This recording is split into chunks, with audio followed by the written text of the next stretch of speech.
সবসময় আমি আমার ভাইয়ের সাথে খেলতাম, এখন আমার ভাইয়া নেই, আমার আর ভালো লাগে না। যখন দেখছে ছোট বাচ্চা তো তাদের কোনো মায়া দেওয়া হয় নাই, তারা গুলি করে দিল।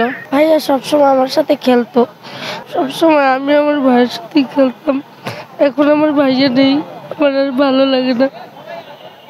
ভাইয়ের সাথে সারাদিন খেলতাম, ভাইয়াকে অনেক মিস করি। জুবাইদ হোসেন ইমন, তাদের যারা আমার ভাইকে মারছে আমি তাদের বিচার চাই। আজকে আমাদের শহীদ গ্রুপ থেকে আমাদের ডাকা হয়েছে, এই জন্য এখানে আসছি। আমার ছেলেকে যখন মারা হয়েছে তখন আমি এই পর্যন্ত কোনো সাংবাদিকের সামনে কোনো কথা বলতে পারি না, সুযোগ পাই নাই। মানে আমার সাথে কোনো যোগাযোগ কেউ করে নাই এবং আমি যেখানে গেছি ওইখানে খালি দাঁড়াই রয়েছি, যে কে কি বলছে খালি দেখছি, কিছু বলার মতো সুযোগ পাই নাই।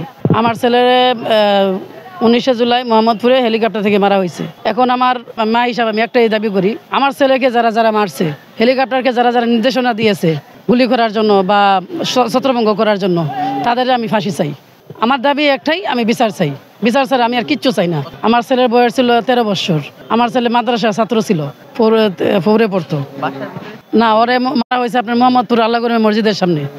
আন্দোলনে গেছিল, প্রথম গেছিল মনে হয় দেখতে, পরে বন্ধু বান্ধব আন্দোলনে নামছে, দেখছে, দেখে ওই সারা দিছে যে আমিও আন্দোলন করতেছি।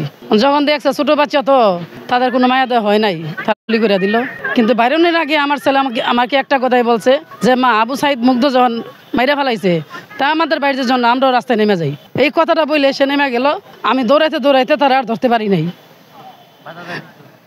হ্যাঁ, আমি বাধা দিচ্ছি, তার আটকায় রাখছি, আমার আটকানো সে মানে নাই। তার কথা হলো সে এতটুক ছেলে, তার মাথায় কিভাবে ঢুকলো এই কথা আমি নিজেও জানি না। আমার মোবাইল বের করছে, কইরা দেখে এই অবস্থা, জায়গা জায়গা পোলাপানের মারতেছে, বড় বড় মানুষের মারতেছে। ওর মনে হয় আমিও তো একজন ছাত্র, তাহলে আমিও নেমে যাই, তাই হয়ে গেল, সে ফিরলো। এখন আমার মনে হইতেছে কি আদৌ দেশটা স্বাধীন হয় নাই, এখনো দেশের আনাচে কানাচে অবশ্যই আদালতে। আমি যে এখানে আছি আজকে, যে আমাদের যে মহান দিবসটি পালন করার জন্য আমরা এখানে আসছি, এখানেও স্বৈরাচার আমাদের আশেপাশে আছে। স্বৈরাচার যেন দেশে না থাকে, ওরা যেন মাথা ছাড়া না উঠতে পারে, এটাই আমার সরকারের কাছে দাবি। আমি হেল্প বলতে আমি একলা, আমার পাশে কেউ ছিল না, ছাত্রদের সাথে যোগাযোগ করছি। ছাত্রদের মধ্যে সমন্বয়ক লুৎফর রহমান, ওনার কাছে আমি 14ই আগস্টে কাগজ দিছি। সেই কাগজপত্র নিয়ে উনি কী করছে না করছে আমি জানি না। অবশেষে লাস্টে আমার একা দৌড়াইতে হয়েছে। দৌড়াইতে প্রায় 3 মাস তাবাক আমি যুদ্ধ করছি। করার পরে আমার সন্তানের কাগজ ভেরিফাই করা হয়েছে। জুলাই ফাউন্ডেশনে গেছি, বিএমপি তরফ থেকেও ডাকা হয়েছে, গেছি। আর যেদিকে ডাকছে সেদিকেই গেছি, কারণ আমার তো ওই সময় তো আমি সন্তান, আর আমি কিছু বুঝতেছি না, যে যখন যা বলতেছে তাই করতেছি। কিন্তু কি মানে আমার একটাই প্রশ্ন, আমার বাচ্চাকে কেন মারা হইলো? আমার ছেলের নাম জুবাইদ হোসেন ইমন।